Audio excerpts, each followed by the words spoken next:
Well, hi there, everyone. It's Michael Osinski. And it is also Tyler Esselman. And you are listening to This One Goes to 11. You found your way over once again, dear listener, to This One Goes to 11, the little old podcast that could. Invite some of our fine friends, family, and members of our community in to make their case for what they believe is a perfect album. So perfect. 10 out of 10 just is not good enough. Hell no. Hell to the no. Hell no. How are you, buddy? Doing all right, you know. Yeah, it's chilling. It's always a nice little break from the day to come into the living room with you. So I'm eternally grateful for this habit that we have been forming. I would love for this habit to continue if only we could build the sort of setup like we had when you were at St. Lawrence and we had the like mics hanging like above us, so we don't have to like sit at a table in a certain way. We could be free and whatnot. But I feel like I'm a little chained to this table here. But yeah, anyway, someday. my life is really hard, Tyler. So I'm going to manifest that for us. Okay. And we also went ahead and manifested ourselves a really nice guest for today. Who do we have coming aboard the ship? We are talking to Shannon Molly Flynn. Shannon Molly Flynn, if you will. Shannon is a Bronx-based director, producer, and writer. As a multidisciplinary artist, Shannon's career is built on her motivation for storytelling that challenges theater as a form and invites collaboration at every stage of the process. Her projects immerse audiences in vulnerable storytelling, paired with thoughtful designs and soundscapes. The stories she tells touch on the strength of community, the inevitability of existential questioning, and the beauty found within the tiniest of moments. She is currently the founding artistic director of Normal Ave, a nonprofit producing organization in NYC, as well as company manager for Octavia E. Butler's Parable of the Sower with Toshi Regan. And she's a firecracker. She brings the heat, as we love it when our guests do. And this was a really great album to be introduced to. I'd never heard it before. Shannon nominated it. Yeah, neither I. Although in listening to that bio too, it's sort of the Octavia Butler plus Shannon plus this particular artist. It feels like it all blends together quite well. Yes, I'm seeing the picture. I'm seeing the great connective tissues binding Shannon's tapestry together. Mm-hmm. Well, let's without further ado, let's get right to the episode and hear what Shannon has to say. Yes, indeed.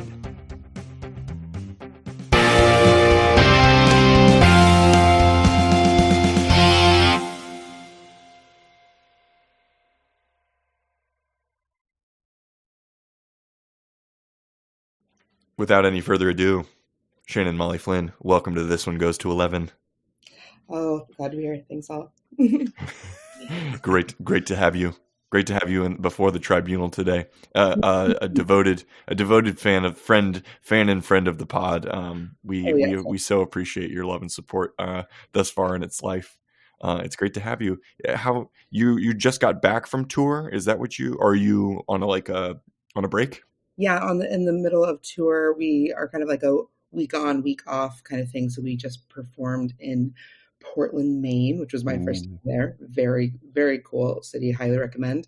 And then next week we're going to Champaign, Illinois, and then off to Berkeley, California. So we're doing a little national tour here. So okay. Great. Yeah, it's with Octavia Butler's Parable of the Sower.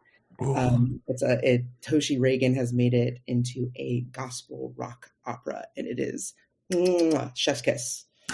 All of those words put together, me likey. Highly recommend. So if you're in those cities, please. I just read Parable of the Sower recently, and I quite enjoyed it. And I just taught it to one of my classes. So, in fact, we actually listened to one of the episodes that Toshi does with Adrienne Murray Brown on the podcast. Oh yeah, no, it's pretty amazing to bask in Toshi's glory. That is, like, I get to work with her pretty directly, and she is like a force. And the way that she congregates people is just it's really beautiful. So. I'm so happy for you. I'm so happy you get to be in that environment. Without much further ado, because I want you to have the time to wax poetic, and you made the time in your busy schedule for us, so we want to give you as much chance as possible. Tell us, what album hath thou brought before the This One Goes to 11 tribunal today, Shannon? For this one, I would clear my schedule for Green Balloon by Tank and the Bangas. Green Balloon by Tank and the Bangas, an album I had never listened to before. It was a serious treat. And Michael, had you listened to it before? I had not. I hadn't even heard of them, frankly. It had been. I mean, because I'm like, I don't know. I'm a little older than Tyler, so I feel like I just feel like the way that I've consumed music. I mean, we'll get to, I'm sure, the way that this band became famous is not the way that I initially, the way I usually consume music. So it's I hadn't. I guess I'm just not as cool ananymore. I'm just accepting this as I get older. I'm not as cool. For you, I am very hip. Yes, this I know. Oh yeah, I'm here to bring forth the hippest band. That makes it sound much lamer than they are. They're very, very, very cool band. Yeah. 6,000 points for being very, very hip, by the way. Yeah. Thank you. Flat on the clock. Thank you so much. So for any of our listeners who maybe had also never heard of this band before checking this episode out, or had never listened to the album, this particular album, we do have everyone's favorite segment to get you up to speed, which is the beginner's guide to Green Balloon by Tank and the Bangas in 60 seconds. And you know who's doing it today? This guy. It's Michael. This guy. So you'll have the chance, Shannon, to assess how Michael does on his job of giving the readers, or not the readers. I want to say readers. They're reading with their ears. They're reading with their ears. Yeah. Giving the listeners an amuse-bouche about the band. Michael, are you ready? Oh, I'm ready. All right. You may begin in 3, 2, 1, go. Break out your beads and beignets and laissez bon temps rouler. We're headed to Nolens, the birthplace of Tank and the Bangas, a collective of artists who met in 2011 at an open mic called Liberation Lounge. Their leader, Tariana Tank Bell, former member of Team Slam New Orleans and former backup singer for Norah Jones, who grew up playing with dolls on Music Street in the 8th Ward, a fact that explains her use of character voices in much of the band's music. Their sound? Musical gumbo, well harmonized. There's some funk, jazz, R&B, hip-hop, slam poetry, but together it all makes sense. Band member Angelica Jelly Joseph called their music, quote, soulful Disney, and cited anime as an influence on the band as well.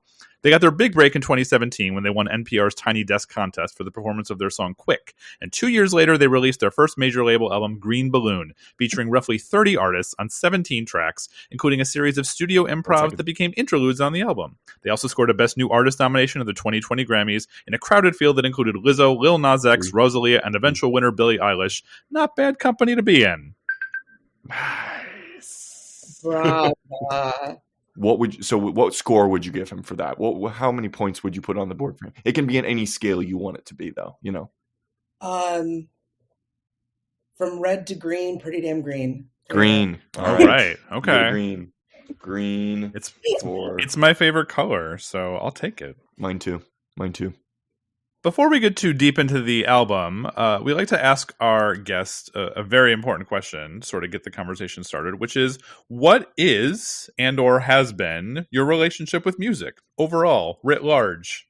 I think music has kind of always been like embedded into my daily life. So we were kind of the kind of family that always had put on CDs, and I come from my mother who loved Motown and doo-wop and all of that kind of like Frank Sinatra, jazz, big band, any of that. But then my father, who was more progressive rock, more just pure rock country, also like lived in that genre.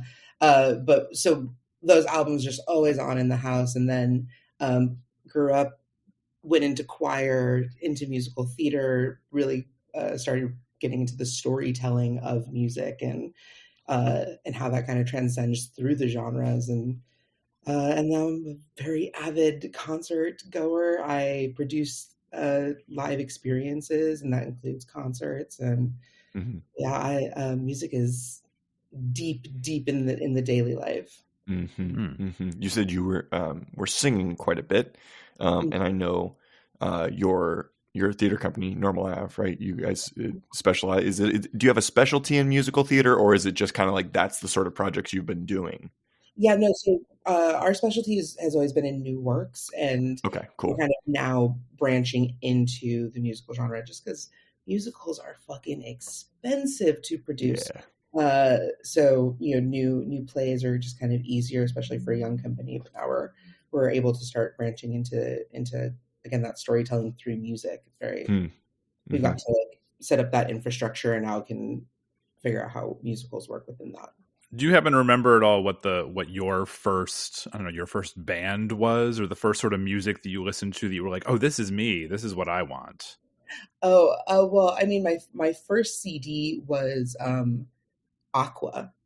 Ooh. That was my first CD. So I had a strong love of pop, but also that kind of pop that was really a character. It was a story being told. Yeah, that was Barbie Girl, right? Aqua was Barbie Girl. It was Barbie Girl.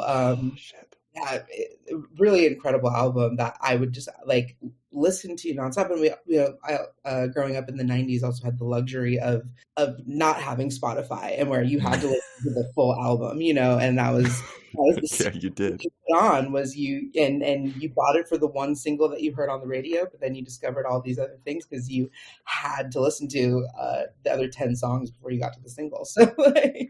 And Aqua was the one. Was are you saying that Aqua was one that you deeply connected with at the time? Yeah, or... I would say growing up that like deeply connected with, and then wow.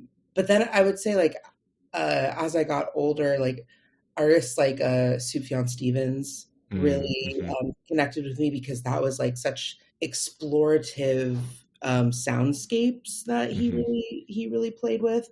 And then once I hit college, like 2015, 2016 hit, Wolfpack is my like tried and true. Wolfpack, Corey Long, Tank the Bangas, Lawrence are always on my top artists every year. The Sufjan one, I definitely have a similar experience. I loved when those albums were coming out. He's something special. I heard aren't they making the Illinois album into a musical this summer? I have heard rumors of that. I think they're playing up at Bard this summer. Oh, okay. Yeah. Look forward to that. I do look forward to that too. I want to go back to Aqua for a minute though. First of all, I want to give you 12,000 points for Aqua being your first CD.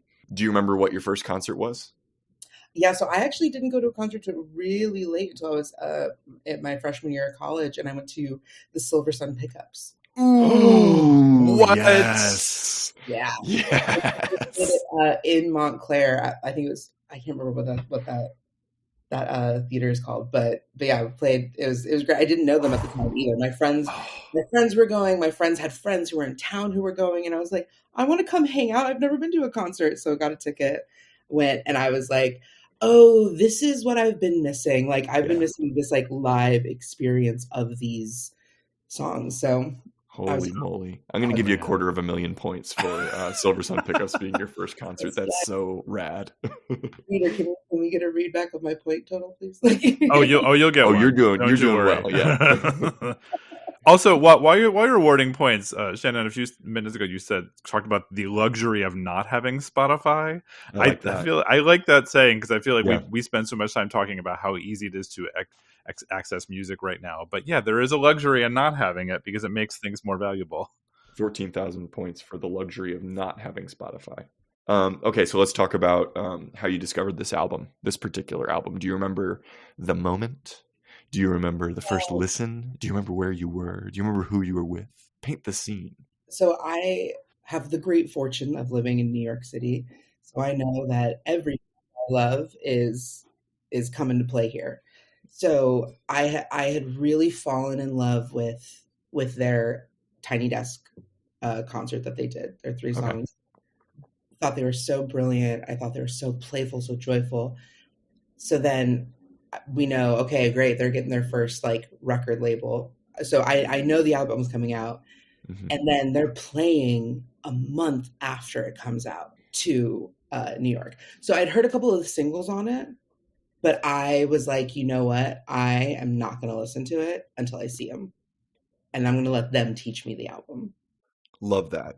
What's so fucking amazing about this band is that they're never going to do the song the same way twice. They've created the bone structure, they've created the skeleton, and they're gonna hit your favorite parts. But if they're playing it live for you, it is because they are present here in this moment with you. And the energy that you are giving is going to affect this song, and it's going to affect where they go from it. Like it's really beautiful. The presence that they just demand, like, and create in the space that they're in. So I got to hear a lot of the songs for the first time live. But then what they've done so beautifully with this album is that it really is a start to finish album. Like it is perfectly crafted with interludes, with preludes, that it really becomes this just like this a sonic journey that she takes you on. Yeah. I think they were able to replicate what they do live and put it into an album. And I think it really is a great statement as a first record for them. Well said. Well said. I put down 33,000 points for letting the band teach you the album. That's such a cool way of saying that. Yeah, it was super cool. And then and then of course had such a beautiful experience. It was in Prospect Park, and it had rained all day. So we were like, oh my God, are they going to cancel? They didn't cancel. And like no one came. And then the clouds parted and it was beautiful and sunny. And then people came, but we were front row. So we were able to get these great seats, and it still wasn't a whole lot of people because it had been raining all day.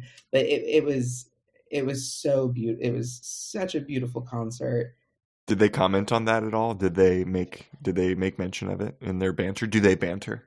Yeah, they do banter, but I will say now, having seen them a good couple of times in a lot of variously sized venues, their larger ones feel a little more atmospheric than as personal and intimate as like their more intimate spaces do. Sure, that makes sense. From listening to it, they strike me as a band that you'd want to see on, like the side stage at Lollapalooza, because you'd want it to be like a smaller packed in group as opposed to like a giant arena. Exactly. So I just got to see them in this last November at their Blue Note residency here. Ooh, I bet that was good. And, so incredible. They were here for 2 weekends. I got to see them the first weekend, and it was just like, it was everything I'd hoped it would be, because she is such a poet as well. And again, the way that she holds space is so beautiful. And so like, and like listening to like their live albums that they have as well. Yeah. That's when it becomes this conversation with the audience. Seems like the next step is for you to see them in New Orleans. Oh my goodness. I would love to see them in New Orleans, especially at like New Orleans Jazz Festival that I know they've Yeah, I've never been to that. Oh, I would love to go. Have you ever been to New Orleans? So I've been to New Orleans one time, and I was on a road trip. So I'm from Seattle, went to school in Jersey, and I would road trip back and forth. You took the long way if you went down to New Orleans. Yeah, so that was one of the last times I was doing it, and I was like, I went a different route every time. My mom came and met me in Nashville. We drove down and did New Orleans for a night, and me and my mom hit Bourbon Street. We rode full. We were paid for drinks. We did Soul Trains. Like we had the time of our lives. Okay, you get 1 million points for girls' night New Orleans. So much fun. Yeah, so I'm really looking for an excuse to go back to. So, and I would love Tank to be the excuse. Yeah. I think some bands would do really well with home field advantage, and I got to tell you that I've only seen a few bands do home field advantage. I saw a couple, in Chicago when a Chicago band comes through Chicago, they always they do it upright. But my best home field advantage concert that I've ever seen was probably Nelly. outside of the Arch grounds in St. Louis many moons ago. That's and so cool. and That's fun. sometimes the energy is just right for Nelly. I gotta tell you. No, I gotta say, I think my home field advantage band was Lawrence.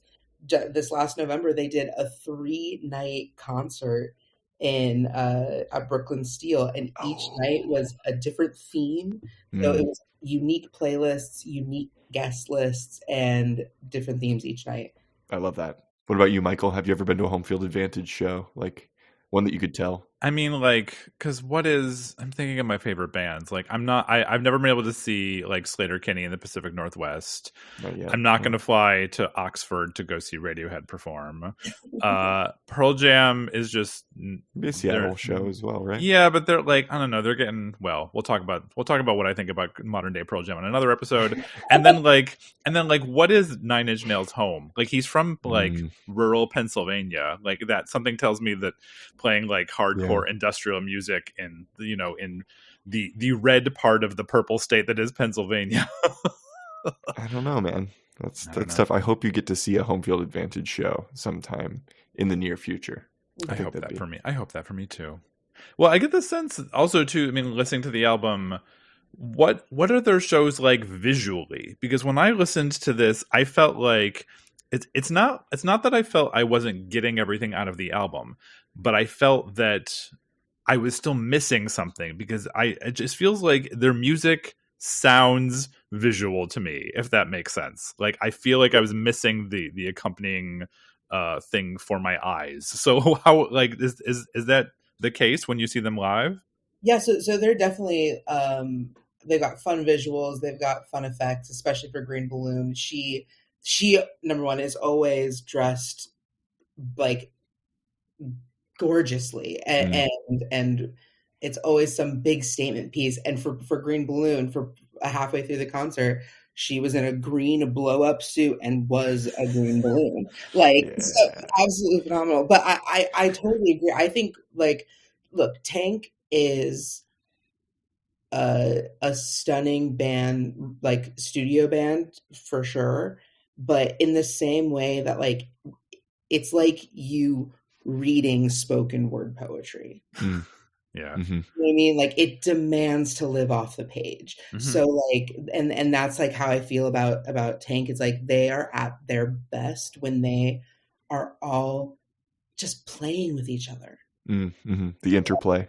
You just watch them surprise each other, and you watch them enjoy each other, and you watch them enjoy the audience, and it's like a congregation. It's really beautiful. Yeah. The congregation, you get 6,000 points for congregation. I get that from a lot of New Orleans bands, and I think it's that sort of tradition, right? The tradition of like the brass band in New Orleans. Like, how could you not? I'm not from New Orleans, so I don't want to make any presumptions. I don't want to make any assumptions or presumptions, any umptions at all. I don't want to do them. No, but no, this is a no umption zone. But what I do think is that there has to be something about being from New Orleans and feeling the kind of dedication and tradition of live music be embedded somewhere in you. Oh, yeah. I think it's a uniquely American thing too, which I think is New Orleans is. We're so lucky to have New Orleans as a country. I think with all its sort of like the myth around it and the I don't know. It's like magical, right? Yeah, it feels magical. And I love what you said in your intro, Michael. The musical gumbo, that feels very true to them. Of like they fit in the jazz world, but they are. I think it's a quote from somewhere that they're like that's New Orleans, and like this is modern New Orleans jazz. Like, this is what that jazz sounds like now. Because they live in the jazz world, they live in the funk soul world, which all like stem from that. The thing musically, like instrumentally, that it reminds me most of is the Jazz UK Spotify playlist that I listen to all the time. It sounds a lot like, instrumentally, at least this album in particular. I don't think all of their albums sound like this album, from what I've listened to, but there's something that is very akin to, and I always kind of think of, man, the scene in London, the jazz scene in London right now is amazing. And there's a lot of great bands and performers coming out of there. But then you remember for a second that like trend setting goes in a lot of different directions. You know, the New Orleans thing has to be a completely different subcategory of the kind of jazz that's happening in the world in total right now. Tom Misch, who's coming out of UK right now too. We know him. Yeah, he's good. He is, of course, different than Tom Skinner, who is the drummer for The Smile, who had another great band that I think folded. We've mentioned this a couple times on the pod now, the Sons of Kemet, which was a great band. It sounds like they're all defunct now, which I hope you're doing okay, all of you. Well, I think it's time for our listeners to listen to something. So, Shannon, what have you chosen as your standout track from the album? So it is the final track on the album, Colors Change. Excellent. Well, let's listen to that, and we'll talk a little bit about it after we come back. That's the end of part 1. If you access this episode via our YouTube playlist, you're about to hear our guest's standout track. If you'd like to jump ahead to part 2, you'll find a link in the description of this episode.